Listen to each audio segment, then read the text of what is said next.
and all of its resources. When Nixon and then Reagan did a war on drugs, that was a war on us. We're just kids.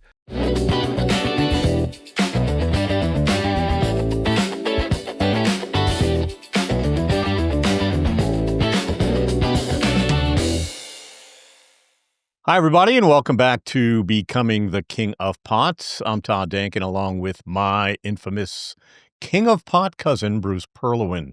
Bruce, welcome back. How's everything? Things are going great, Todd. Thank you. Oh, you are welcome. And before we get started today, make sure if you're seeing us for the first time or for the 15th time, you give us a like, give us a subscribe, share us with your friends, and it really helps our cause here at Becoming the King of Pot. So thanks for that. So Bruce, we talked about, the lifestyle of, lavish living and being able to buy airplanes and having mansions and houses and all of that stuff, but we didn't really cover what was happening inside your head from a fear perspective. What were you afraid of, right? Because a lot of the actions that you do, are to prevent from getting busted, prevent from getting caught, to prevent all of that stuff. But how is that fear? What were you afraid of? And how did that fear drive you, even from the early days? On the surface, I was fearless. All right. I don't believe in fear because fear will paralyze you. All right. And I learned that from my mom. We'd cut her hand open. She was a nurse. She goes, "Oh my God, look at that." And she sees this big gaping wound. And she said, you freak out after the event's over with. So you just react.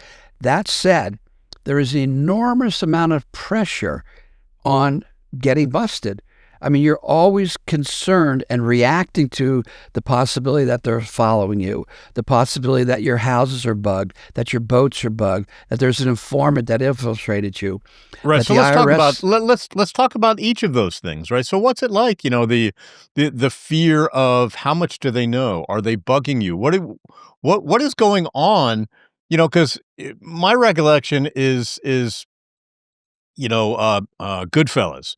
Right, when Ray Liotta is like looking up at the at the helicopter, thinking that oh my God, my goose is cooked, but he's so fucked up that he just keeps going and keeps doing everything.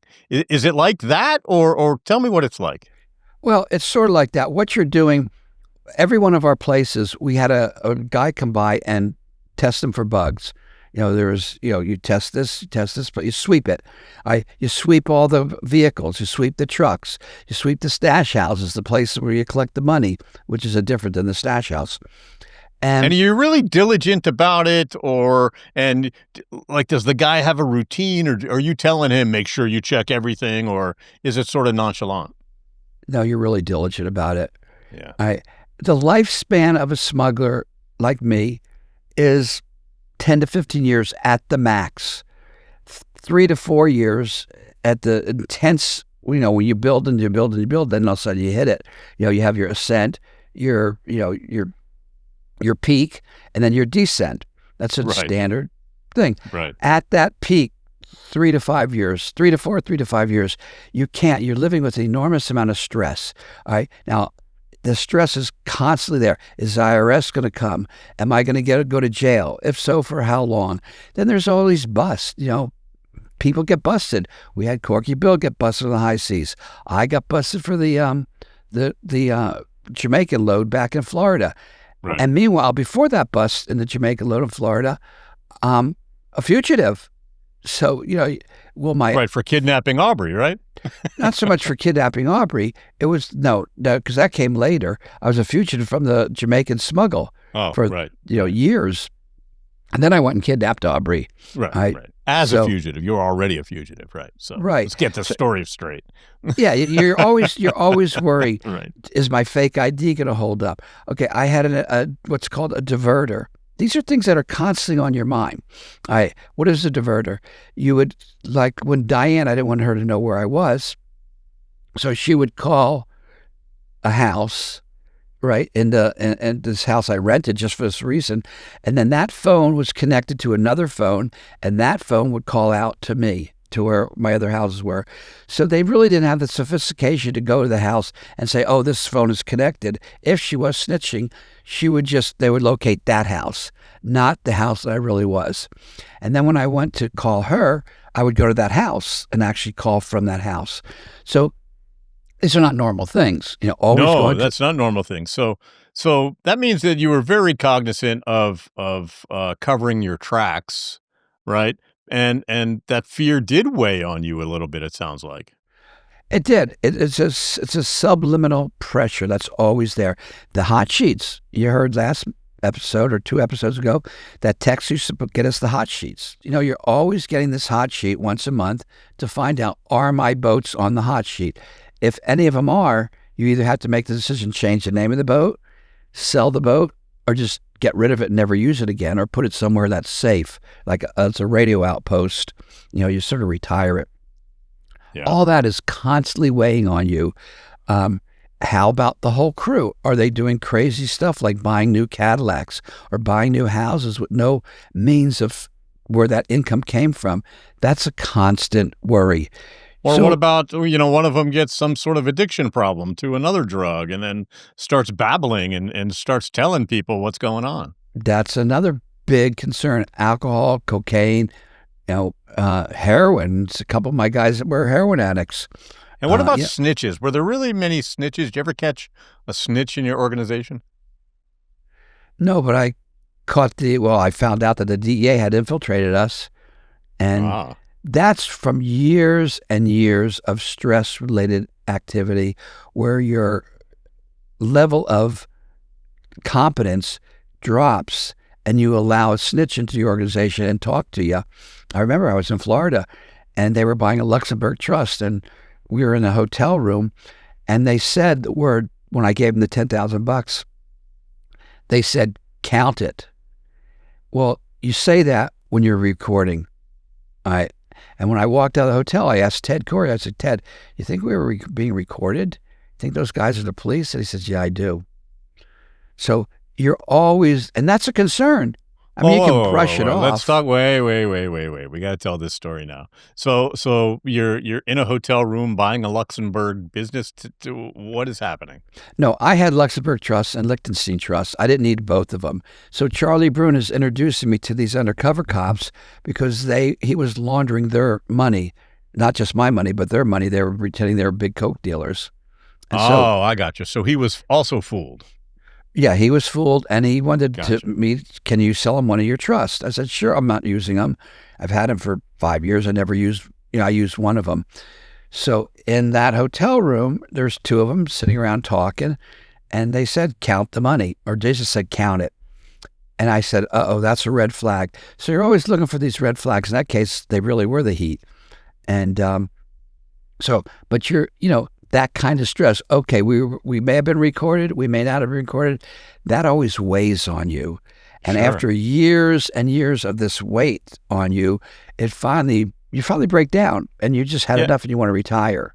Sure. Well, how do you put that aside, though, to move on and finish your day and finish the deal? Or are you making, decisions based on thinking that you've been made? No, you push it out of your mind. In that particular case, I never went back and talked to the people again, but it was too late. They had the tape of my conversation with them.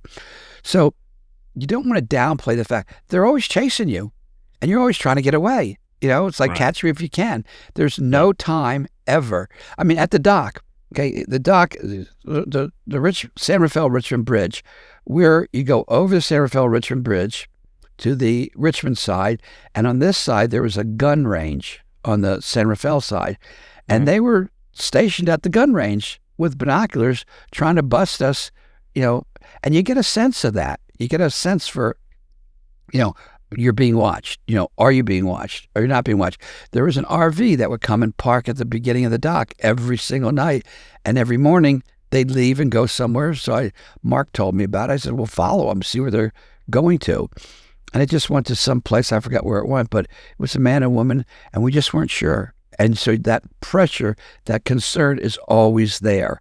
And how do you put that aside and keep pulling in $9 million worth of weed every time, thinking that there's a Winnebago on the corner that shouldn't be there.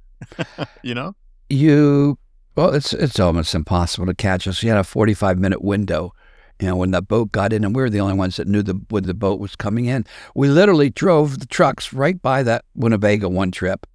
Now, we didn't learn until years later that trip, that they were in fact surveillance, but you're always concerned, is it or is it not? And, have we been made? Have we not been made? And you push it out of your mind so you can keep operating, but that kind of subtle pressure makes you do the heroin, or makes you drink, or in my case, makes you do Quaalude powder. Right. And it's never ending. They're chasing you, and you're looking for who's chasing you all times.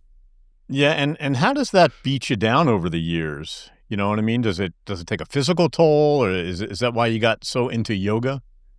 Yeah, the yoga really helped relieve the stress, and sometimes it's all subliminal stress. You don't even know it's there, right? But it starts to impact you, and where it's like, what would you say, a crummy diet? A crummy diet, of all tons of sugar and fast foods, eventually wear on your physical body. That kind of stress wears on your mental body, and you can't escape it. As ignore as you can. And this is common. This goes with the territory that you're eventually going to have to get out of the business. And when you do get busted, oftentimes, me and a lot of other people, it's a relief. Like, yeah. Right. And what about the stress of not being able to show fear, right? Because like you said, you're on the surface, you're invincible, right? Because you have to be. You got 200 people looking at you saying, what do we do next, boss, right? And in the meantime, you feel all this pressure of DEA agents and FBI guys. How do you put that aside like that? And what does that sort of added pressure do to you? Well, you don't put it aside. It's always there. It's constantly there. You don't show it. You tell people, don't worry, just do this, follow the rules, sweep the houses, check the hot sheets, see if you're being followed, launch your money properly. Don't go and buy a house for cash. Don't do over $10,000 where they'll report it when you put money in the bank. So you know the rules and you just follow them, but that pressure is constantly there because they're really out to get you. Okay, we're taking on the United States government and all of its resources. When Nixon and then Reagan did a war on drugs, that was a war on us. We're just kids. You can't fight a frigging government, but that's what was happening. Yeah, I mean, you were the reason for the beginning of the war on drugs, so thanks for that. Right? No, I'm just kidding. So what were you more afraid of? Were you more afraid of losing the lifestyle, or going to jail, or possibly losing your life even? It's all three. All right. Everything was critical. You're going to lose your life or other people's lives. You're going to lose your freedom or other people's freedoms, and you're going to lose millions of dollars. Those are the three things that you had to lose. Now, we're all in legal businesses now. Nobody's going to die in legal business, a straight business. Nobody's going to lose millions of dollars, maybe, but but not that often. Sure. And no one's going to go to prison for what you're doing in a straight job. So it had this layer of intrigue, this layer of concern, this layer of worry, and this layer of intense focus all the time. You have to be always on. And that intense focus for that length of time really does wear you down. I mean, You don't show it. You don't behave that way, but you behave that way in other ways. Like I said, drinking heroin, not meth, but cocaine, or in my case, Quaaludes, or who knows, other people did downers, and how all does kinds that of fear, drugs. yeah, how does that fear affect, the people that you meet, the people that, are your friends, but are they, right? And all those interpersonal relationships, do you start to lose trust with folks that are out there in the world that you deal with? Well, there's the world that we dealt with, which was each other, and it was like a big, giant family. A lot of us grew up together. A lot of us worked together. When you go on, let's say, to war with somebody, you bond with the people that are your cohorts in war in Vietnam or wherever you go. Same thing with smuggling. You bond with the people, you trust each other, you rely on each other. And over and over and over again, we showed that we could be relied on and that we were there financially and physically, when we went out and rescued boats and towed them in or refueled them, whatever the story was. And so you get this sense of camaraderie, and you do trust everybody. And the people that are whacked, you weed them out over over a period of time. So, Bruce, what were you the most afraid of? Probably living a life outside what I lived. All right. Like if you get busted, a lot of times it's a relief for a lot of people. But all of a sudden there's no Becky, there's no girlfriends, there's no children. You're living, there's no brothers, there's no livelihood, there's no millions and millions of dollars, there's no doing everything and everything you wanted to do, there's no houseboat, building houseboats. So you lose all of that. And I guess the biggest fear was losing my entire life and all the work that I've done up to that point. Yeah, well, I mean, that's what happens, right? Right? Well, that's what happens when you get busted. They take it all away from you, right? So, what was it that kept you going, that, that quelled that fear? You put blinders on, and the blinder is, I will never get caught. Here's your blinder. You don't look that way. You don't look that way. You get forward. And the blinder is, I'm not going to get caught. I'll never get caught. So that keeps you. Now, with the blinders on, that does not take away the stress and the undercurrent of fear. It's just that I'm not going to get caught, and you just keep moving forward with that mindset. Yeah, you mentioned that it was almost like a sense of relief, right, when you got caught. Talk about that for a minute because of all this pressure that you're under, and then all of a sudden your biggest fear happens and you're almost like, right? Well, that's a universal experience, by the way, right, with criminals, whether it's smugglers or bank robbers. When they get busted, it's like there's a certain element of relief, okay? But the other thing is that after you get used to that, you realize that I may be in prison, but everybody I know is in a bigger prison outside of prison. Their jobs, their rents, their mortgage payments, making a living, what are you going to eat, having money, all that stuff. It's a prison of their own makings. And so I quickly adapted to the fact that everybody else is in more of a prison than I am. And in fact, there was a book that worked with prisoners called We're All Doing Time. And that was to capture what I just said, that we're all doing time and we're all in prisons of our own making of some sort or other. So, you never want to stop what you're doing, especially when it's successful. You never want to get caught. But again, you're running around being chased and you never know who's chasing you, how many of them are out there. In my case, there's ended up being 125 agents, in multi whatever task force of IRS, Customs, DEA, FBI. Yeah, let's talk about that. And you were, all of these different agencies were chasing you for one reason or another, right? The IRS because you were escaping taxes, the DEA because you were moving lots of weight, the FBI probably for the same reason, right? So who were you most afraid of, and who did you interact with most, if at all? What do you mean interact with all? Like, did you interact with these guys? I mean, did they like show up and say, "We know about you, Bruce," or Steve, or Frank, right? Whatever they were calling you at the time. And then, because feds watch, right? They sit there like this and they watch, right? And they collect notes and they collect data. What were they do? Were they interacting with you at all? Were they, like beat cops that were showing up at a location and they just couldn't catch you? What was all that like? A couple instances. One in Florida, when they came to my house and they showed me pictures of Darryl and Tracy Boyd and William Herschel and John Steele. And they said, do you know these people? And I said, no. And I said, well, then why is your phone, got phone records calling them, 20 times a week. So that was just one interaction. And I said, well, I'm Tracy owns an organic farm, and I'm into organic gardening, and we must have been talking about organic farming and selling produce. So that was the DEA.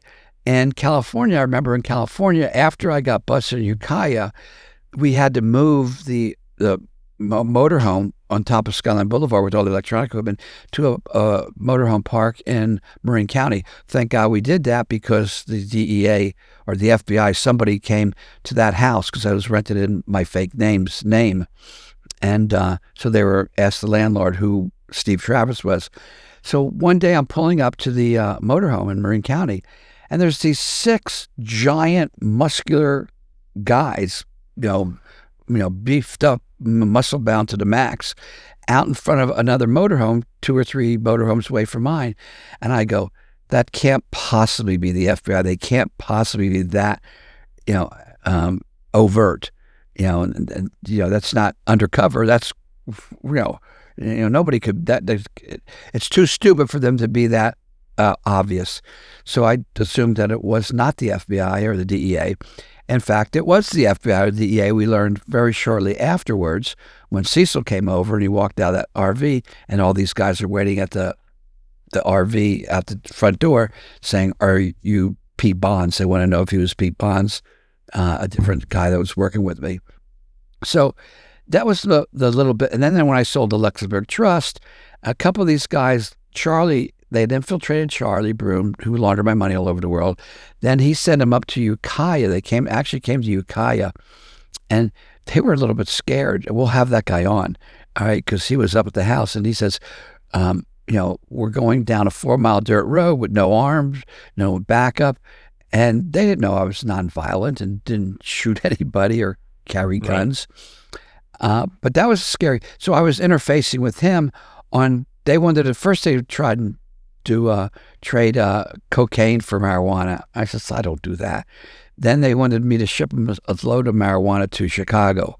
So we discussed, maybe I'll do that, and they'll buy a big chunk of, like $2,000 to $5,000, $2,000 to $5,000 pounds. I forget what, but that was another interface. That was a total undercover operation that I was unaware of until after the fact. That was it for my interaction with them. Until I got busted. And of course, they're always trying to make you talk. And of course, I wouldn't say a friggin' word about anything. Right. So it's interesting how they never got close to you except just at the very end. Yeah. Well, that's when that's what makes the very end happen. Right. I guess that makes sense, right? That makes the very end happen, right? They were chasing me. They had 120. We learned later there was 125, like I said earlier, agents from all the different tasks, all the different, ABC companies, right? FBI, DEA, chasing me. That's because there was a giant case out of Tampa, Florida for money laundering, and a giant case out of San Francisco for the actual smuggling. So they didn't know until later that it was actually just one giant organization that had tentacles everywhere. So 200 people is a lot of people working for you. Yeah. And Chuck Ladding famously was the FBI guy who certainly that was on the CNBC special, right? That talked about, finally, catching up to you and catching you. And no relationship with him until afterwards, huh? No relationship until after we got busted. And then I did a couple cool things with Chuck. When I went to jail, there was no such thing as meth or methamphetamines, or smoking crack. A little bit of crack was starting to come in, but meth was like not cool at all. And that became the drug of choice. So I teamed up with Chuck and did anti-drug talks at schools, at the Rotary Club, at church youth groups. Right. That was all after prison. Yeah. That was all afterwards. And that was the only interaction I had with Chuck. Yeah, so he was really chasing a ghost, and you didn't even know who he was, right? No idea. Got it. But you knew that the FBI was after you, or you didn't know that at all? Towards the end, I knew that they were after me. Yeah. I mean, that they're after you when you're a fugitive, but how active they are, you don't know. You don't know Are they right on your tail? Are they following you? Yeah. What are all these extra guys around the airport? Which ended up walking up to me and arresting me in Ukiah one time. But so you're always scanning for that. And that's not Yeah. normal. Yeah. That causes a level of tension and stress, and being hyper vigilant for year after year after year. It does wear you down. There's no doubt about it. And we're not supermen. All right. Yeah. We may be great soldiers and can go a decade maybe, but 15 years is too long of a time to have that kind of pressure and that kind of undercurrent of stress. Sure. Sure. So 15 years in, you're, $1 billion in, $500 million in. What kind of money were you spending over this 15 years that also created this pressure and fear? Well, I calculated one time that I did $1 billion worth of marijuana came through my hands. Of that, I made about 100 million profit Yeah. and spent it, Sure. or got it confiscated. 16 million was in banks around the world that the government seized. Right. Right. Yeah, it just seems unbearable, the pressure, the constant fear, the constant looking over your shoulder, but I guess it takes a toll. It eventually does. In the beginning, it's exciting. You actually feed off of that adrenaline. You feed off of, are they watching me? This is great. Like when I was in Florida, we had the surveillance van. We don't think it was a surveillance van. It was a surveillance van, but it wasn't surveilling us because we had just started selling pot.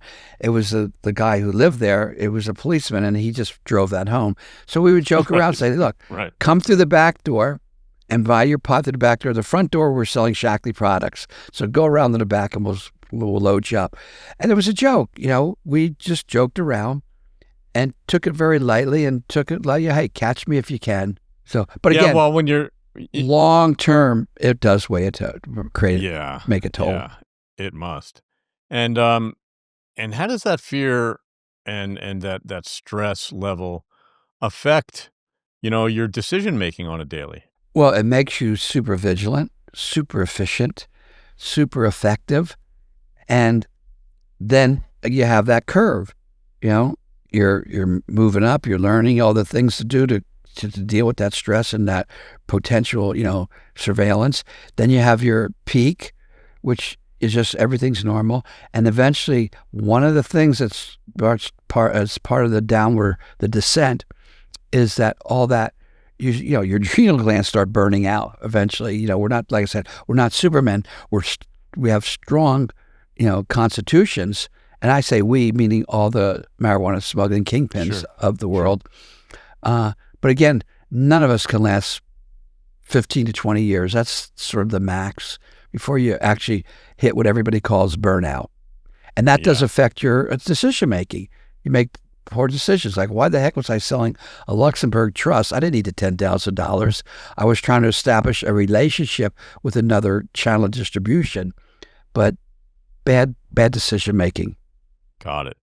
And it's funny, as you're telling that story, I'm thinking of that scene in Scarface where they're counting the money and the camera is inside the clock, right? And they were shooting the video of that. That's interesting. All right. Anything else you want to cover from a fear perspective, and talk about what you were, fearing the most, or anything like that? Not really. You fear going to jail and having your children grow up without you. So that happened, right? So that happened, right? So talk about, the reality of, you fear it, and then holy shit, suddenly it happens, and what's that like? You make the best of it. All right. So while I was in prison, I would send the Monday letter to Aubrey every single week, the Tuesday letter to Jeremy every single week, and I would number them so they would see a consistency. Oh, Dad writes me every single week. You don't make much money in prison, like 12 cents an hour. So every month I'd send both of them $5 for child support, So at least they were getting something there, and as opposed to I went to prison and I never talked to them again. Yeah. So Yeah. and these were thick letters. I mean, I'd spend hours and hours doing it, and I would enclose. I'd talk about a subject, like cognitive development. All right, and I would enclose articles and magazine articles, newspaper articles, essays on cognitive development if that was the subject matter of that particular Monday and Tuesday letter. Yeah.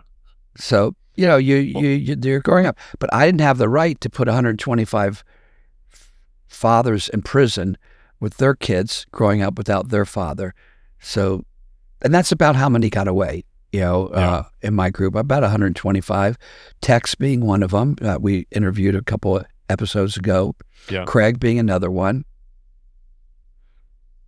And then the other guys got really light time. A lot of them got probation. 90 days, 180 days.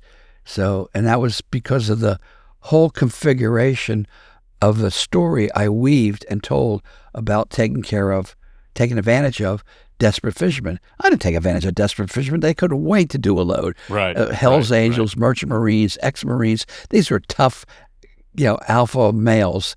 And, I couldn't wait to do it. But you don't want to do that presentation to the judge. And I talked to the newspaper reporters, and I told them the same story. So the thing was, I would work with each person's defense lawyer, and we would give them the newspaper article and my letter to the judge for sentencing considerations. And that's why they all got such light sentences. Yeah, we're going to talk about all that when we enter prison, coming up in a few more episodes right here on Becoming the King of Pot. As it's been so interesting to hear, first of all, the smuggling stories and the success stories, and now how this the stress of all the success, right, just weighs on you and weighs on you until you end up busted or dead, right? Isn't that how it goes? Yeah, that was one of the slogans. But I have a question. You were there. What did you feel when I was arrested and went to jail for a really long time?